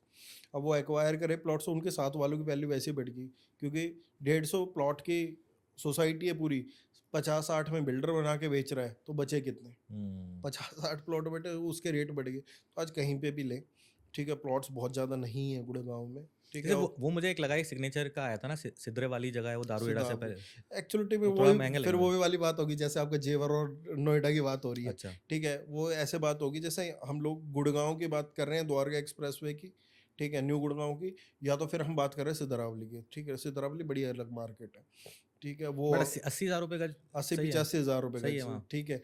अब सही गलत तो मैं नहीं बोल सकता, बट क्या है ना, मैं तो अपनी नॉलेज के लिए पूछ हाँ रहा हूँ नहीं, कि मेरे को ऐसा लगता है कि अब टाइम लगेगा, उस एरिया में टाइम मुझे लगेगा। लगता है कि जैसे कई बार जैसे ये भी होता है, देखो मैं तो नाम ले देता हूँ बिल्डर का, मैं ले ही हम्म, रहा हूँ लगातार, तो हम्म। मुझे वो अगर आपको बीप करना हो तो बीप कर देना, नहीं नहीं, लेकिन कोई मुझे ज़रूरत ही कोई नहीं है बीफ उससे की। फ़र्क नहीं पड़ता। लेकिन जैसे गोदरेज के फॉर एग्जांपल, या हाउस ऑफ विनंदन लोधा के ना, पूरे इंडिया में वो प्लॉट्स आते हैं, एनए प्लॉट्स वगैरह जो आते हैं बॉम्बे में, थोड़ा आउटस्कर्ट्स में जाके, वो जिस प्राइस का दे रहे हैं, तो बहुत कम है जिस प्राइस का दे रहे हैं, 100 सवा 100 गज आपको 40 लाख के मिल जाते हैं। हम्म, लेकिन उससे बेटर अगर थोड़ी सी कोई आदमी मेहनत कर लेना, वो हम्म, वहाँ पे डायरेक्ट किसान से ले लेना ज़मीन, तो हाँ। उतने में वो 10 गुना ज़मीन ले लेगा। तो इट इज़ लाइक दैट, वो आज से 10 साल बाद का प्राइस आज खरीद रहा है, जिसको जिसको वो लग रहा है कि उसको वो बहुत सस्ते प्राइस में खरीद रहा है। देखो मेरे को, मेरे को ना, कोई भी चीज़ मैं बेच रहा हूँ, मेरे को जस्टिफिकेशन जैसे होनी दारूहेड़ा चाहिए। वगैरह में ना, हाँ, आपको 50,000 रुपये गज में, अगर आप थोड़ा सा बड़ा लैंड ले लोगे, तो आप, अगर आप यहाँ 200 गज ले रहे हो, वहाँ 400-500 गज का आपको वैसे मिल जाएगा। यार एक बात और है सौरभ भाई, आप ये देखो, आज सोना आप 15 कर रहे हो मिनट क्या लग रहा सिग्नेचर वाला है। वहाँ पे, कर मैं रहे नहीं हैं? करता, अच्छा। मैं नहीं करता, मैं स्पेसिफिक इसलिए नहीं करता, जिस पे मेरी कन्विक्शन है वो मैं प्रोडक्ट करता हूँ, जहाँ मुझे लगता है 2 पैसे बढ़ेंगे। सिर्फ चीज़ बेचने से ही मतलब नहीं है, ठीक है, हो सकता है बढ़ जाए, वो अभी हम आपने भी बात बोली, ठीक है, सर्वगुण संपन्न तो कोई भी नहीं है, मुझे भी नहीं ये पता क्या भाई हाँ क्या हो जाएगा। बट मुझे आज लगता है कि भाई जहाँ पे मेरे को 80-85 हज़ार रुपये में यहाँ से 20 मिनट की ड्राइव पे द्वार इससे राजीव चौक से मिल रहा है, तो मेरे को नहीं लगता मैं सिद्धरावली अभी जाने के इच्छुक हूँ हम्म। फिलहाल तो, ठीक है। बाकी टाइम बताएगा कैसी एक्चुअली क्या डेवलपमेंट है, आउटस्टैंडिंग डेवलपर होगी। डेवलपर तो देखो, अगर आप और हम या कोई भी जो हम्म, खरीदते भी है ना कस्टमर, जैसे यार कस्टमर अपना कोई 4 करोड़ का फ्लैट लेते हैं, हम्म, 1 करोड़ रुपए अगर मान लो 25-25% के पेमेंट प्लान में खरीदा, 1 करोड़ रुपए लगाया, हम्म, साल बाद वो चाहते हैं 1 करोड़ के ऊपर 1 करोड़ मिल जाए, हम्म, है ना। तो और जब हम डेवलपर की तरफ से सोच रहे होते हैं ना, तो हम सोचते हैं यार ये तो भाई इसको तो बिल्कुल जेन्युइन प्राइस में लाना चाहिए, या उस तरीके से नहीं होता, उस तरीके से दुनिया ही नहीं चलती। हम्म, तो डेवलपर भी कोशिश यही करेगा, और वो उसकी जगह कोई भी होगा, कि जितना मेरे को मैक्सिमम लगता है कि एक्सेप्टेंस आ जाएगा उस प्राइस का, हम्म, बहुत ही कम ऐसे बिल्डर होते हैं हम्म, जो जेन्युइन कस्टमर का सोच के प्राइसिंग को लाते हैं। हम्म, आपको ये देखना है कि out of all the options कहाँ पे आपको आपको ज़्यादा एप्रिसिएशन मिल सकता है, डिसाइड तो खुद ही करना पड़ता है कस्टमर को। और बाकी ना मतलब कि बिल्डर्स को भी सेलिंग मशीन नहीं बनना चाहिए। आराम से बेच लो, ठीक वो है, थोड़ा ओवर तुम्हारे पास लेवरेज है। ज़मीन है, सारी चीज़ें हैं, आराम से करो, चीज़ें हो सकती हैं और वो पॉसिबिलिटीज़ भी हैं। गुड़गांव ने दिखाया भी है, नोएडा ने भी दिखाया है। और मैं इसी में ही एक दो चीज़ और पूछना चाह रहा हूँ नोएडा के बारे में स्पेशली। क्या अब कितने आपको लगता है कौन-कौन सा बिल्डर्स जो आ रहे हैं गुड़गांव को इसमें नोएडा में, जो कि चेंज कर सकते हैं पर्सपेक्टिव को और पॉजिटिव करेंगे नोएडा को एक लेके, तो चाहे वो ट्रम्प ट्रम्प ग्रेटर आएगा। नोएडा को लेके हो, चाहे नोएडा लेके हो। एक तो ट्रम्प हुँ, टावर आना है, M3M का एक हुँ, प्रोजेक्ट है कलिंगन, उसके अंदर ट्रम्प टावर आएगा, that will change lot of things. Hmm, max is doing very very commendable job in hmm, Noida. Estates 128 आप स्टडी करना, एक प्रोजेक्ट है मैक्स का, और एक 3 Cs का एक प्रोजेक्ट था दिल्ली वन करके, उसको टेक ओवर कर रहा है मैक्स। हुँ, वहाँ पे एक अच्छा कुछ हुँ, अपॉर्चुनिटीज़ आएंगी। एक्सपीरियन अभी रिसेंटली आया एलिमेंट्स करके, उसने भी काफ़ी अच्छा हुँ, सेल्स किया। शोभा ग्रेटर नोएडा में एकदम आउटस्कर्ट्स में आ रहा है। इनफैक्ट अभी ना हम बात भी कर रहे थे काउंटी, हुँ, एस, जो वहाँ के लोकल अच्छे डेवलपर्स हैं ना, गौर है जैसे काउंटी है, एस है, हुँ, पूर्वांचल है, तो हम इनके ओनर्स से, इनके मैनेजमेंट से बात भी कर रहे होते हैं ना, तो वो ये बता रहे हैं कि जो बाहर के अच्छे वाले लिस्टेड वाले कंपनी आ रहे हैं ना, वो लोडेड है। हुँ, तो वो ऑक्शन में अब इन लोगों को खरीदने नहीं दे रहे, किसी भी हुँ, रेटों में खरीद के जा रहे हैं, ऐसा हो रहा है। हुँ, तो आप मानो कि जैसे अभी एक किसी डेवलपर ने हमें बोला कि एक ऑक्शन में पार्टिसिपेट किया, गोदरेज में सेकंड बिडर थे वो, उस हुँ, ऑक्शन में ग्रेटर नोएडा में एक हुँ, लैंड लिया गोदरेज ने। तो उस डेवलपर ने, जो सेकंड बिडर थे ना, वो कह रहे थे कि मैंने वहां तक बिड किया जहां तक मुझे लगा कि मैं 9 साढ़े 9 हज़ार रुपए फुट में ग्रेटर नोएडा में जो वहां का एक्चुअल प्राइस होना हुँ, चाहिए, वहां उससे ज्यादा फिर मैं बिडिंग में रुक गया। हुँ, और गोदरेज जिस जिस रेट में जमीन को लेके गया है ना, उसको हुँ, एटलीस्ट 11-12 हज़ार रुपए में लॉन्च करना पड़ेगा अपना प्रोजेक्ट। हुँ, तो ये लोडेड आ रहे हैं डेवलपर्स, तो ये तो किसी भी रेटों में ज़मीनों को उठा रहे हैं। बाकी आपने डेवलपर्स का नाम लिया, प्रेस्टीज विल हुँ, कम इन हुँ, नोएडा। बिरला एक सेक्टर 150 में बहुत ही ब्यूटीफुल प्रोजेक्ट आएगा उनका गोल्फ कोर्स के अंदर। और जैसे मैंने आपको बताया, शोभा, गोदरेज, ये सब तो है ही हैं। हुँ।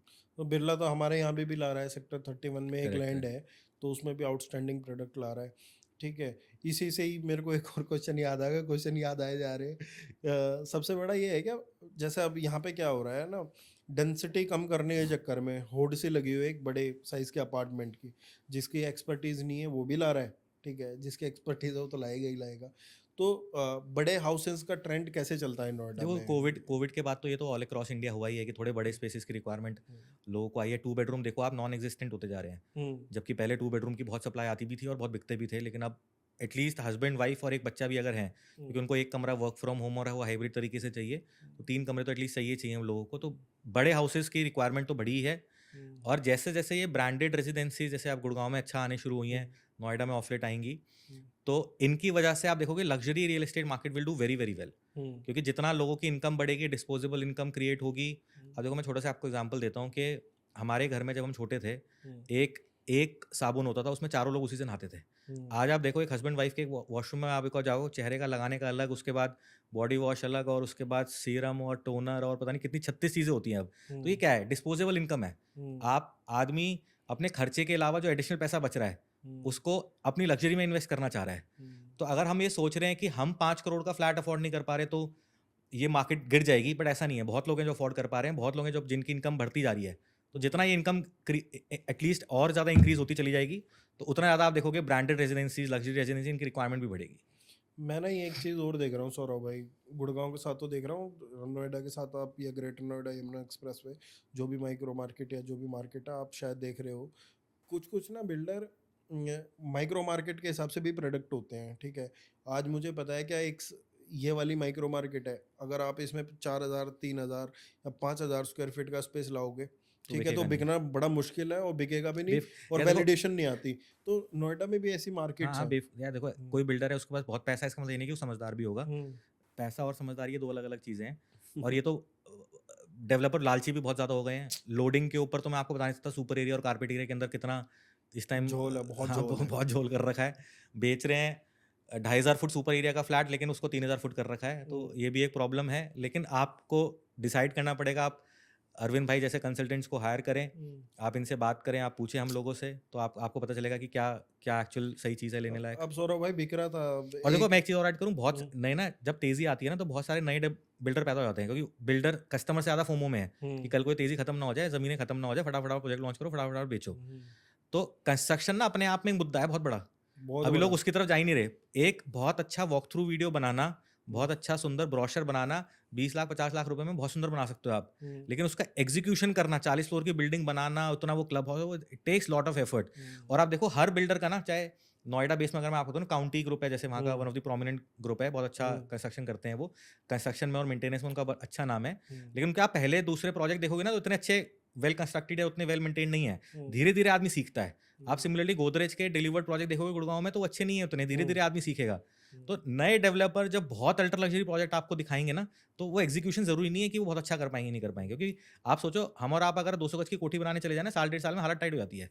तो इस तरह की प्रोजेक्ट्स बनाना, इतने tower high rise banana, it's not that easy. और ऐसा भी नहीं है कि आप L&T को आपने कॉन्ट्रैक्ट दे दिया तो आप फ्री हो, ऐसा भी कुछ नहीं है। अगर आप किसी भी बिल्डर से पूछोगे ना, M3 मंसल से आप किसी भी पूछो कि आप बड़े कॉन्ट्रैक्टर से ज्यादा खुश हो या खुद अपनी इन हाउस टीम से ज्यादा खुश हो इन टर्म्स ऑफ जो रिजल्ट निकल के आया है, तो हर आदमी बोलेगा आपको कि मैंने खुद जब कंस्ट्रक्शन करी अपने अपने तरीके से कराई है तो वो ज़्यादा फ्रूटफुल रही है। और ना आज बिल्डर्स में देख रहा हूँ यार, लिफ्ट तक की भी, क्योंकि किसी ने 3 लिफ्ट दिए हैं सिर्फ, ठीक है, बना दिया बहुत ज़्यादा हाई राइज। ये ऐसे प्रोडक्ट मैं देखता हूँ, मैं स्टडी करता हूँ, ठीक है। SPR रोड पे भी एक प्रोडक्ट बिका था, बोल रहे थे हमारा सब बिक गया, सब बिक गया, 52% की लोडिंग, बड़े बड़े टिकट साइज में। बट फिर उतना बड़े टिकट साइज का मतलब नहीं रहा जब तुमने 52% की देखो लोडिंग ले थोड़ा ली तो किसी देखो भी चीज़ में। अगर आप बिल्डर की साइड से देखोगे, अगर आप अल्ट्रा लग्जरी फीचर्स डालोगे प्रोजेक्ट के अंदर, आप triple height double height lobbies डालोगे तो नंबर ऑफ फ्लैट्स कम होंगे, क्लब हाउस बड़े होंगे, तो कहीं ना कहीं लोडिंग भी तो आएगी।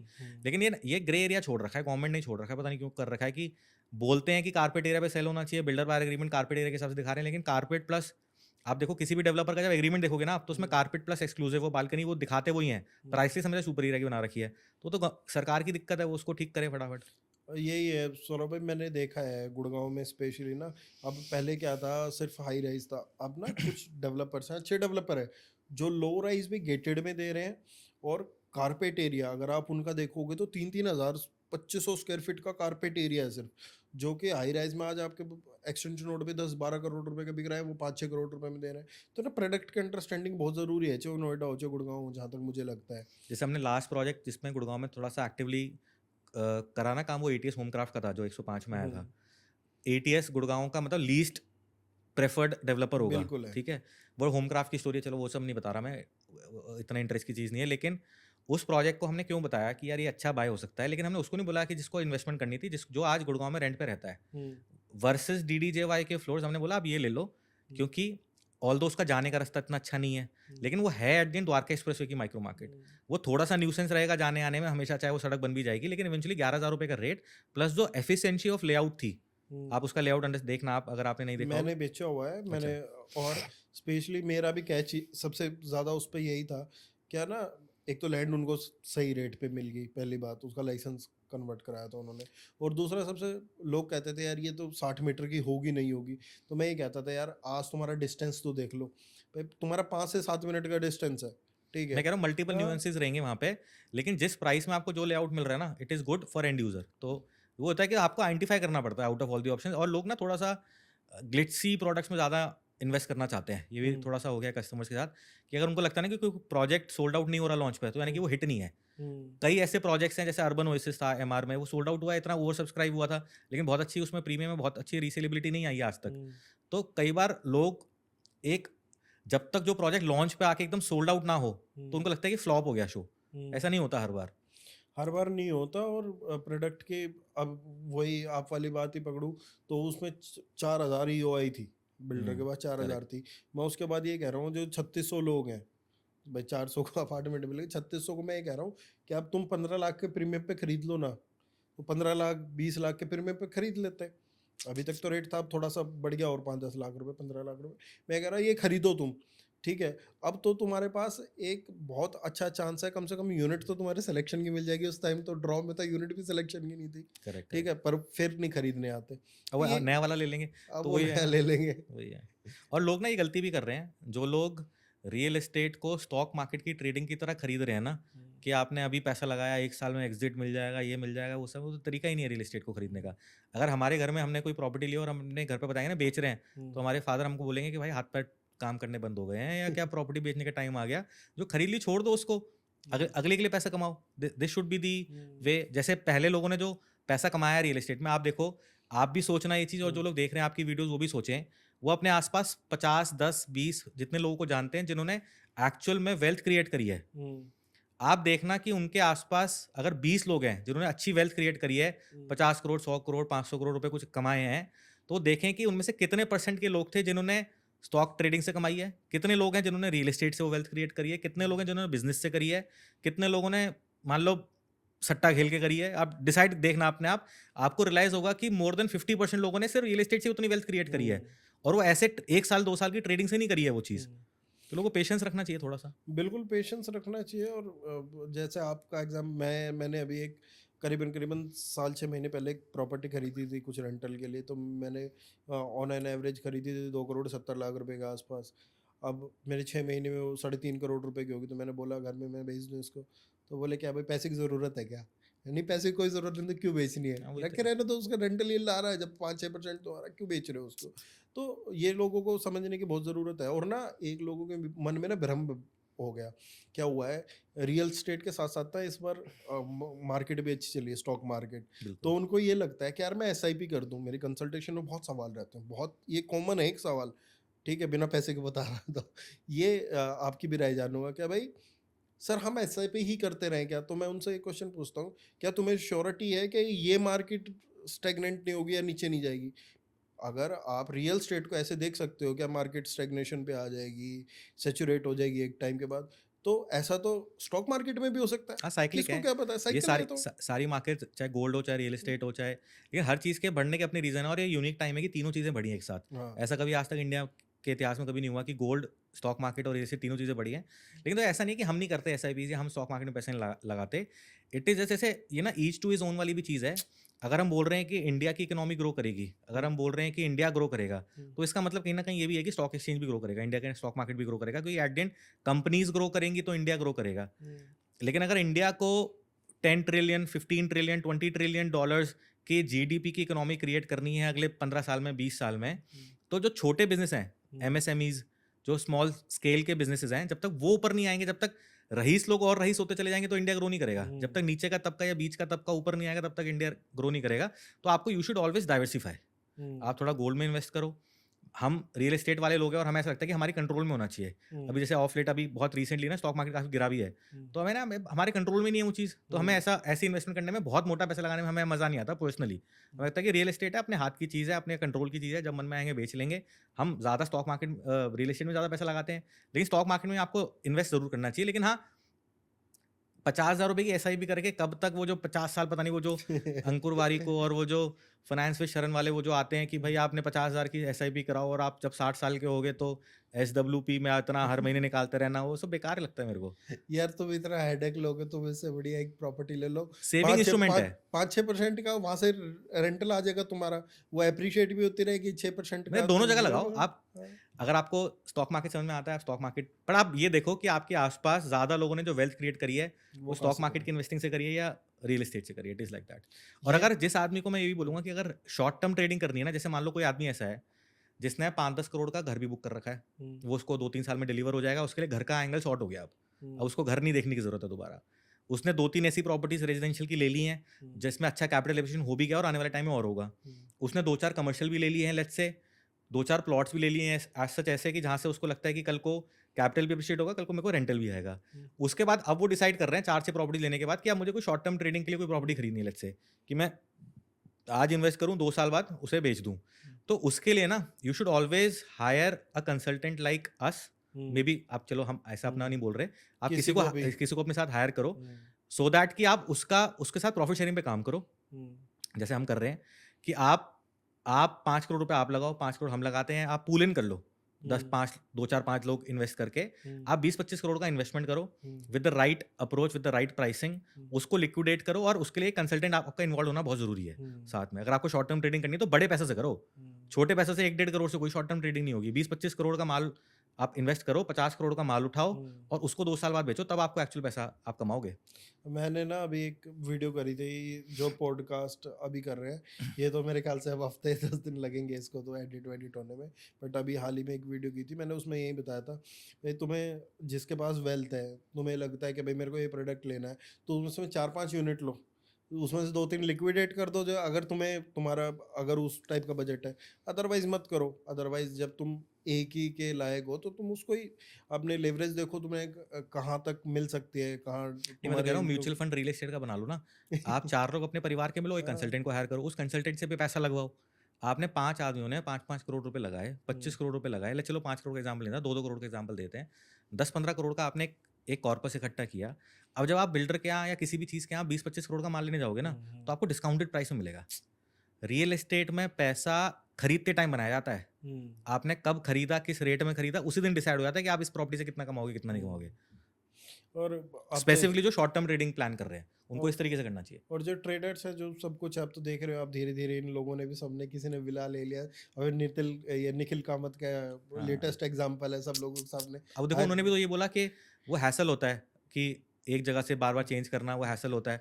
यार वो तो ले ही सकते थे, वो हमेशा डे वन से ले सकते थे। तो वो तो जिन लोगों ने, अब देखो, जिन जिन लोगों ने नहीं लिया, कि हम्म, निखिल कामत जी ने बोला है कि आपको ज़िंदगी भर रेंट पे रहना चाहिए और एसआईपी करानी चाहिए और म्यूचुअल फंड में पैसा डालना चाहिए और स्टॉक ट्रेडिंग में पैसा लगाना चाहिए, फॉर एग्जाम्पल, या फाइनेंस विद शरण ने किसी के भी कहने से आपने नहीं खरीदा। हम्म, 2020 में नहीं खरीदा, 21 में नहीं खरीदा, 22 में नहीं खरीदा।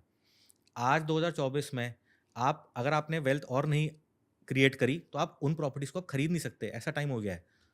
मैं तो बोलता हूँ हमेशा, जिन्होंने 2018 से 19-20 तक जो बैठ के बोलते थे कि मत खरीदो प्रॉपर्टी, ठीक है, और स्टॉक वाले तो छोड़ो, गुड़गांव रियल एस्टेट में यूट्यूब चैनल खोल के देखोगे ना, तो भी वीडियो मिल जाएगी, मत खरीदो। ठीक अच्छा, है, ये नहीं कि वो मत खरीदो।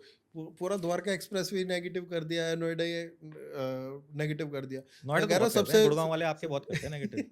भाई मैं किसी का नेगेटिव करने में नहीं हूँ। नहीं नहीं, मेरा आपको नहीं मेरा बोल रहा। फंडा सिंपल है। ठीक है, जहाँ से आपका पैसा बनता है वो लो आप। आज आपके जेब में 1-1.5 करोड़ रुपए है, तो मुझे पता है कि नोएडा में कौन सी मार्केट है, कहाँ आपको जाना चाहिए। ठीक है, अगर आपके पास गुड़गांव के लायक पैसा है, तो मैं बताऊंगा ये करना चाहिए। मेरे को मैं बड़ा सीधा सा काम है मेरा, और बहुत सीधा सीधा नहीं, सा आपको नहीं बोल इन्वेस्टमेंट रहा है। अरविंद भाई, मैं तो जनरली कह रहा हूँ। गुड़गांव गुड़गांव वाले थोड़ा सा बोल ही देते हैं कि एक्चुअली क्या है गुड़गांव में। क्या, देखो, मेरी दुकान में अगर मेरे पास 4 आइटम है हम्म, और मुझे वो 4 आइटम मेरे को बेचने हैं, हम्म, और मुझे पता है कि मेरा जो ग्राहक है वो इन 4 के अलावा जो 2-3 चीज़ें और देखेगा वो वहाँ एग्जिस्ट करती हैं, हम्म। तो बेटर तरीका क्या है कि मैं उसको नेगेटिव करूँ। हाँ, तो वही सबसे है, आसान तरीका है ये। नेगेटिव करो और अपना सामान और बेच लोग भी दो। ना इन्फ्लुएंस क्यों होते हैं, मुझे समझ नहीं आता। किसी ने बोल दिया कि ये प्रॉपर्टी खरीद लो, तो हाँ जी, ये उन्होंने बोला प्रॉपर्टी अच्छी है। किसी ने बोल दिया, यार एक्चुअली क्या है, रियल एस्टेट में ना एंट्री बैरियर कुछ नहीं है। हम्म, आपको कोई एग्जाम नहीं क्लियर करना, आपको कोई इतना मुश्किल नहीं है ना रियल एस्टेट में आना। तो इसलिए आपको राय सबकी लो, बट एट द एंड अपना एक इन्फॉर्म डिसीजन लो आप। और रूल एक ही लगाओ, डिमांड वर्सेस सप्लाई। हम्म। आपको क्या लगता है कहाँ पे किस चीज़ की सप्लाई कम है, कहाँ पे किस चीज़ की डिमांड बढ़ेगी, और वहाँ पे ऑटोमेटिकली आप देखोगे प्राइस इंक्रीज होगा। माइक्रो मार्केट्स के लेवल पे स्टडी करो, डिमांड सप्लाई के लेवल पे स्टडी करो। ले ये देखो कि भाई कौन सा साइज़ कहाँ पे आज नहीं आ रहा है, ये सारी चीज़ें देख के करो अपना।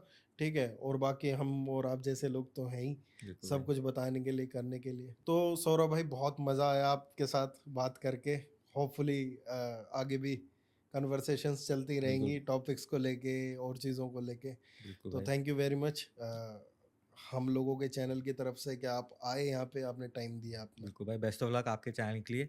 और आप जैसे इन्फ्लुएंसर्स और क्रिएट हों, आपके जैसे लोग और कंटेंट बनाएं रियल एस्टेट में, लोगों को और इन्फॉर्मेशन मिले। बिल्कुल भाई, thank you for calling thank us. Thank you sir. Thank you भाई।